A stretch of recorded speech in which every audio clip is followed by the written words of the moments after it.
तो hello student, आज हम बात करेंगे chemical effect of electric current.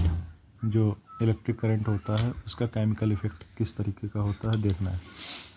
तो इन आवर प्रीवियस क्लासेस, हमने पुरानी क्लासों में पढ़ रखा है, we have learn that electricity is an important form of energy.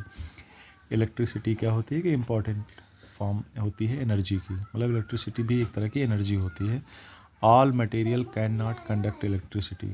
सारे मटेरियल में जो इलेक्ट्रिसिटी है वो कंडक्ट नहीं हो सकती, मतलब गुजर नहीं सकती, पास नहीं हो सकती, ठीक है ना। It can pass through only certain material. ये केवल कुछ ही मटेरियल से पास हो सकती है। It passes through the metal such as aluminium, copper easily, while it can not pass through material like plastic, wood, ETC. देखो, जो करंट है, इलेक्ट्रिसिटी है, वो कॉपर, एल्युमिनियम, चांदी है, लोहा, इनसे तो पास हो जाती है आसानी से, लेकिन कुछ चीज़ें ऐसी हैं जिनसे पास नहीं होती, जैसे प्लास्टिक है, लकड़ी है ना, रबड़ है, उनसे पास नहीं होगी। To check this we have use a tester. इसे चेक करने के लिए हम क्या यूज़ करते हैं? एक टेस्टर यूज़ करते हैं। एक पेचकस जैसा आता है, पेचकस मैं उसको कहता हूँ, स्क्रू ड्राइवर, उसमें पीछे लाइट लगी होती है, तो अगर कहीं करंट आ रहा होता है तो वो बता देता है। तो एक टेस्टर होता है, उससे ये चेक हो सकता है, ठीक है। If the bulb in the tester glow, हाँ वही जो मैंने बताया, जो पेचकस टाइप का होता है, पीछे अंदर बल्ब लगा होता है, तो अगर वो जल रहा होता तो इसका मतलब कि करंट बह रही है सर्किट में, ठीक है। The material we use to test the conductivity are all set material, ठीक। The materials we use to test the conductivity are all solid material. वो क्या है? सारे के सारे सॉलिड मटेरियल हैं। बट व्हाट अबाउट लिक्विड, मतलब जिनसे करंट गुजर जाता है, तो ज़्यादातर तुम देखो कि वो सॉलिड हैं, जैसे लोहा है, तांबा है, तांबा मतलब कॉपर है, ठीक है ना, एल्युमिनियम है, ये सब सॉलिड है, ठीक। लेकिन क्या लिक्विड से भी करंट गुजरता है? तो can liquid also allow electricity to pass through them? क्या लिक्विड भी अपने अंदर से करंट पास होने देती है? ठीक, ये क्वेश्चन मार्क है। Why be are advised not to touch electrical appliance with wet hand. क्यों हम तुम लोगों से कहते हैं कि गीले हाथों से, ठीक, या जब तुम गीले हो हाथ पैर, तो नंगे पैर किसी इलेक्ट्रिक चीज़ को न छुओ, ठीक है ना। These are some question that we are going to discuss in this chapter. यही सारे क्वेश्चन हम ना यहाँ पर डिस्कस करने जा रहे हैं। तो सबसे पहले हम बात करेंगे, हाँ जी बेटा। सर, जो लोहा होता है सर, उसमें भी तो इलेक्ट्रिसिटी पास हो सकती है। हाँ बिल्कुल हो सकती है, हमने बताया, आगे भी डिस्कस करेंगे, ठीक है। पर सर यहाँ पे सिर्फ उन्होंने बताया कि अल्मोनियम, उन्होंने थोड़ा लिखा, दोनों ने दो चार एग्जाम्पल दिए। हमने साथ में जब बोला था तब यहाँ पर बोला था कि देखो इन्होंने एल्युमिनियम और कॉपर की बात की है, ठीक। मैंने इसके बाद में चांदी भी बोली है, ठीक है ना, चांदी भी बोली है, ठीक है ना, हर चीज़ बोली है मैंने। अब हम बात करते हैं कंडक्शन ऑफ इलेक्ट्रिसिटी, ठीक। ये क्या होता है conduction of electricity? Similar to many solid, some liquid also conduct electricity, but before studying the conduction of electricity through liquid, let us quickly recall what we have read in previous classes, ठीक है ना। सबसे पहले हमने पिछले क्लासों में क्या पढ़ा है वो समझ लो। कंडक्टर क्या है? कंडक्टर, तो कंडक्टर वो मटेरियल है जो अपने अंदर से करंट पास होने देता है। सपोज डैट ये रखा है, ठीक, और यहाँ पर क्या है, ये जैसे मान लीजिए ये करंट है, और हमने इधर छुआ ऐसे करके, ऐसे ऐसे टच करा दिया, और मैंने इस लड़की से कहा कि लड़की इधर टच कर, और अगर इसको झटका लगा तो मैं कहूँगा अरे इसमें तो करंट पास हो रही है, और अगर इसको झटका नहीं लगा तो मैं समझ जाऊँगा कि इसमें करंट पास नहीं हो रही, ठीक। तो कंडक्टर क्या है? कंडक्टर वो चीज़ है जो अपने अंदर से करंट को होकर के जाने देता है। और दुनिया में जितनी भी चीज़ें हैं जो अपने अंदर से करंट को होकर के जाने देता है, वो सारे के सारे कंडक्टर माने जाते हैं। और पढ़ाई लिखाई के माहौल में, ठीक, सबसे अच्छा जो कंडक्टर माना जाता है, सबसे अच्छा कंडक्टर जो माना जाता है वो माना जाता है चांदी, ठीक है ना। सबसे अच्छा कंडक्टर जो माना जाता है वो चांदी मानी जाती है। अब एग्जाम्पल के तौर पे समझो, जैसे ये है चांदी, ठीक, सिल्वर। उसके बाद ये है कॉपर, ठीक। और उसके बाद फिर आता है एल्युमिनियम का नंबर, उसके बाद फिर आता है आयरन का नंबर, ठीक है ना। तो एग्जाम्पल के लिए मैं तुम्हें समझा रहा हूँ। मान लीजिए हमने 100 एम्पियर करंट इधर से भेजी, इधर से, तो जब तुम इधर चेक करोगे ना तो तुम पाओगे कि इधर केवल और केवल 85 एम्पियर करंट आ रही है। यार हमने तार में भेजी है 100 एम्पियर और हमें मिल रही है कितनी, 85 एम्पियर। ऐसे एग्जाम्पल के लिए मैं बता रहा हूँ, ये डाटा करेक्ट नहीं है बिल्कुल, मैं तुम्हें समझाने के लिए बता रहा हूँ। कॉपर में भेजी हमने 100 एम्पियर और इधर मिल रही हमें केवल 70 एम्पियर। एल्युमिनियम में हमने भेजी 100 एम्पियर, ठीक, और इधर मिल रही है 68 एम्पियर। यह मान लीजिए 60 एम्पियर ही मिल रही है। और आयरन में अगर हमने 100 भेजी तो इधर में केवल मिल रही मान लो 55 एम्पियर। अब सवाल ये होता है गुड कंडक्टर कौन है? ये सारे कंडक्टर हैं, इधर करंट लगाओगे, इधर छुओगे तो करंट मारेगा, झटका मारेगा, मतलब इन सबके अंदर करंट उतर जाएगी, ठीक है। लेकिन गुड कंडक्टर की बात करें, गुड कंडक्टर कौन है? तो इन सब में गुड कंडक्टर है चांदी, ठीक, जो क्या करती, अपने अंदर से हो करके ज़्यादा से ज़्यादा करंट को क्या होती है, पास होने देती है, ठीक। इसलिए चांदी सबसे गुड कंडक्टर मानी जाती है, सबसे बेस्ट अभी तक चांदी ही मानी जाती है। उसके बाद फिर कॉपर का नंबर आता है, फिर एल्युमिनियम का नंबर आता है, फिर आयरन का नंबर आता है।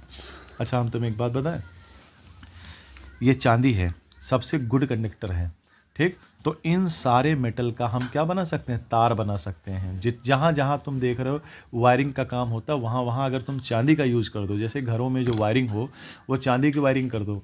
भाई साहब आज तुम वायरिंग करवाओगे, ठीक, तुम करवा के चले जाओ, तुम्हारे परपोते तक मज़े करेंगे, ठीक। आज एक ऐसा पंखा लेके आओ जिसकी वायरिंग चांदी से हुई हो, ठीक। अब वो चांदी का पंखा सबसे कम बिजली खाएगा, ठीक है, कम गर्म होगा और फूकने के चांस बहुत कम रहे। पता चला आज लेके आओ तो 50 साल तक वैसे ही घूम रहा। तो सवाल है कि हम लोग करते काहे नहीं? इसलिए नहीं करते कि बेटा वो बहुत महंगा पड़ता है, ठीक है ना। अमूमन एक घर की अगर वायरिंग हमारे जैसे हम जिस रूम में बैठे हैं 10 बाई 10 का रूम है मान लीजिए, अब इस रूम की हम वायरिंग कराएं तो मुश्किल से 10-12 हज़ार में वायरिंग हो जाएगी। लेकिन अगर हमने चांदी के तार डलवाई दिए, ठीक, तो हो सकता है 3-4 लाख की वायरिंग हो जाए केवल, ठीक है। तो इसलिए नहीं डलवा पाते, बड़े आदमी डलवाते रहते हैं, हमारे घरों में नहीं। तो उसके बाद फिर हम लोग दूसरा नंबर आता है कॉपर का। तो ज़्यादातर घरों में कॉपर यूज होता है, तुमने देखा होगा ज़्यादातर घरों में कॉपर यूज होता है क्योंकि कॉपर थोड़ा सा सस्ता होता है। और इसके बाद यही एक ऑप्शन होता है। लेकिन अगर इसकी वायरिंग की जाए तो मज़ा आ जाएगा, ठीक है ना। नहीं होती, महंगे की वजह से हम लोग नहीं करते। तो अगर क्वेश्चन है गुड कंडक्टर कौन है, तो गुड कंडक्टर वो है जो अपने अंदर से ज़्यादा करंट को पास होने देता है। और कंडक्टर कौन है? कंडक्टर वो हैं जो अपने अंदर से करंट पास होने देते हैं, चाहे कम चाहे ज़्यादा, सारे के सारे कंडक्टर हैं, ठीक है ना। यहाँ तक कि हम भी एक कंडक्टर ही है, जैसे हम आए ऐसे करके, ठीक, हमने अपना हाथ जो है इधर, और ये हमारी लड़का है, मैं सता रहा मान लो इधर, ठीक, परेशान कर रहा है, तो हमने इसका हाथ पकड़ लेना है और इस दूसरे वाले हाथ से करंट पकड़ लेना है। मेरे अंदर से करंट होते हुए इसको झटके मारेगी, तो हम भी तो एक तरह के कंडक्टर हुए। तो सर जब हम पकड़ेंगे तो दूसरे को झटके लगेंगे तो सर हमें नहीं लगेंगे? अरे हमें तो लगेंगे ही लगेंगे हमें तो लगेंगे ही लगेंगे, लेकिन ये हमें परेशान कर रहा है, हमारे पास कोई चारा नहीं, तो हम बता रहे हैं ना, जैसे तुम हमें परेशान करोगी, हम भी तार पकड़ लेंगे, फिर तुम्हें पकड़ लेंगे वैसे, ठीक है। तो ऐसा है। तो एक तरह से देखा जाए हम भी कंडक्टर ही हुए, क्योंकि हमारे अंदर से भी तो पास हो रही करंट। भाई कंडक्टर की डिफिनीशन तो यही है कि जो अपने अंदर से पास होने दे करंट, है ना। सर तो जब क्या है, इसमें यहाँ पे जब 100 एम्पियर हो रही थी तो सर उधर जो 85 ही रही, तो सर जो बाकी की 15% थी वो कहाँ पे गई? वो बेटा इसी के अंदर रह जाती है। अंदर जो देखो करंट भी क्या है, एक तरह से इलेक्ट्रॉन का फ्लो होना है, और ये जो मटेरियल है चांदी, ये भी इलेक्ट्रॉनों से ही मिल करके बनी है, इलेक्ट्रॉन प्रोटॉन न्यूट्रॉन। तो अंदर के जो एटम होते हैं वो इनके एटम को, इनके इलेक्ट्रॉन को बहने से रोकते हैं। होते नहीं कि एक रास्ता जा रहा है, कुछ लोग परेशान करने वाले होते हैं, बताएंगे कभी इसको एक्सप्लेन में पूरी तरह से, अभी तुम इतना ही समझ लो। तो ये बात हो गई कंडक्टर की। अब हम बात करते हैं इंसुलेटर क्या है। तो बेटा जो अपने अंदर से करंट ना पास होने दे वो इंसुलेटर है, और उसमें सारी चीज़ें आ जाएंगी, जैसे रबड़ है, प्लास्टिक है, लकड़ी है, ये सारे के सारे क्या कहलाएंगे? इंसुलेटर कहलाएंगे। क्यों? क्योंकि इनके अंदर से करंट पास नहीं होती। ठीक है। और तुम्हें एक बात बताएं, ठीक है ना, ये जो तुम पेंसिल देख रहे हो ना, पेंसिल, ये पेंसिल, इसके अंदर जो ग्रेफाइट है ना, ये ग्रेफाइट, ये कंडक्टर है। ठीक, ऐसा नहीं, कभी कभी तुम लोग क्या करते हो, ये पेंसिल को जो है ऐसे जो सॉकेट बना होता है उसमें घुसेड़ने लग जाते हो हैं, और अगर इधर से छिली हुई और तुम ऐसे ऐसे घुसेड़ रहे हो तो तुम्हें झटका मारेगा, भले लकड़ी की है, लेकिन ये जो ग्रेफाइट है ना, ये कंडक्टर है, इसमें करंट पास हो जाती है। अब हम बात करते हैं टेस्टिंग, आगे बात करते हैं testing the conduction of electricity through liquid. अब हम टेस्ट करेंगे कि लिक्विड में कैसे पास होती है, कैसे नहीं। तो pure water does not conduct electricity, जो प्योर वाटर है उसमें करंट नहीं पास होती। जैसे मान लीजिए एक तालाब टाइप, तालाब क्या, जो नहाने वाला स्विमिंग पूल होता है, ठीक, बड़े आदमी बनकर के मान लो स्विमिंग पूल में हमने बिसलरी वाटर डाल दिया है बिल्कुल, ये ठीक, और इसके अंदर हम नहा रहे हैं, और तुम शैतानी करने के चक्कर में ये सोचो कि हम इधर से तार जोड़ के इनको मज़ा चखाएंगे। तुमने तार इधर से कनेक्ट कर दिया, इधर में पानी में छोड़ दिया, और तुम्हें लगेगा कि हमें करंट लगेगा, ना, करंट नहीं लगेगा। ठीक है ना, हम आराम से तैरते रहेंगे। तुमने पानी में करंट छोड़ दिया, लेकिन ये करंट हम तक नहीं पहुंचेगा। ठीक, वहीं अगर हम इधर तालाब में नहा रहे हैं, ये तालाब है, ठीक है ना, ये तो स्विमिंग पूल है, स्विमिंग पूल, और ये है पॉन्ड, तालाब। ठीक, तालाब में हम नहा रहे हैं और तुमने यही शैतानी करी, तो इसमें तार छोड़ दिया बिजली का, ठीक, तो भाई हम छटपटाए जाएंगे। क्यों? क्योंकि इसमें करंट उतर जाएगा, इसमें नहीं। तो इसका रीज़न है, रीज़न क्या है? इसमें मुक्त इलेक्ट्रॉन होते हैं, फ्री इलेक्ट्रॉन्स होते हैं, ठीक है ना, लेकिन इसमें नहीं होते। तो pure water does not conduct electricity, liquid which contain salt dissolve in them can conduct electricity. The conduction of electricity through a liquid can be tested using 2 electrode and bulb through a simple activity. अब इसमें एक activity दे रखी है, उसको हम discuss करते हैं, फिर उसके हिसाब से देखो।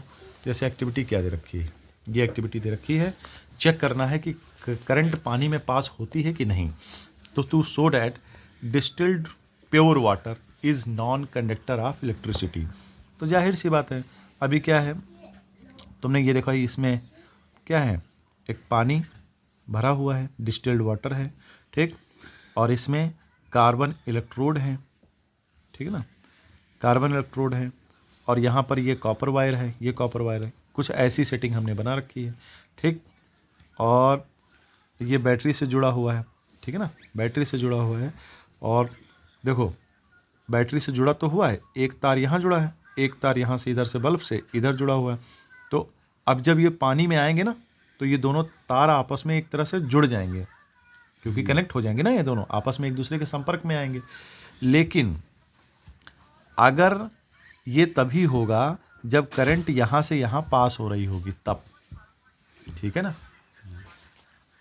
कोई ज़रूरी नहीं कि इसी में से ही करा जाए ये वाला तरीका, ठीक, हम तो अपने तरीके से बताएं तो अपना तरीका ये होगा कि जैसे मान लीजिए ये बैटरी है, ठीक, और इस बैटरी से एक तार हम इधर लाए और एक तार हम इधर लाए, है ना, और इसमें तुम बल्ब लगाओगे ऐसे तो ये जलेगा, भाई बैटरी से कनेक्ट है ना।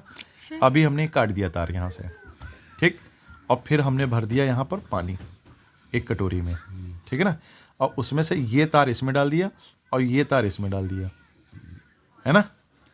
अब अगर करंट यहाँ से यहाँ पास हो रही है, ठीक, तो ये बल्ब जलेगा, और अगर नहीं पास हो रही तो ये बल्ब नहीं जलेगा। तो यही वाला तरीका है यहाँ पर इन्होंने बताया, लेकिन हमने अपने तरीके से बता दिया। काश की ये सारी चीज़ें खुद करते सामने, है ना, इसके लिए लफड़े वाला काम करना पड़ेगा, मतलब बनाना पड़ेगा कि सामान वामान लाना पड़ेगा। अब इतना नहीं हो पाएगा भाई मेरे से, ठीक, लेकिन अगर तुम इतना सामान ले आते हो तो एक्टिविटी करके देखी जाएगी, है ना। तो इससे क्या होता है पता चलता है। तो जैसा लिखा हुआ वैसा कर सकते हो, लेकिन इतना, ये तो किताबी लैंग्वेज है, मैंने जो अपनी लैंग्वेज बताई वैसे हम चेक कर सकते हैं, ठीक है ना। दूसरी एक्टिविटी है जो हम कल पढ़ेंगे, और अभी यहीं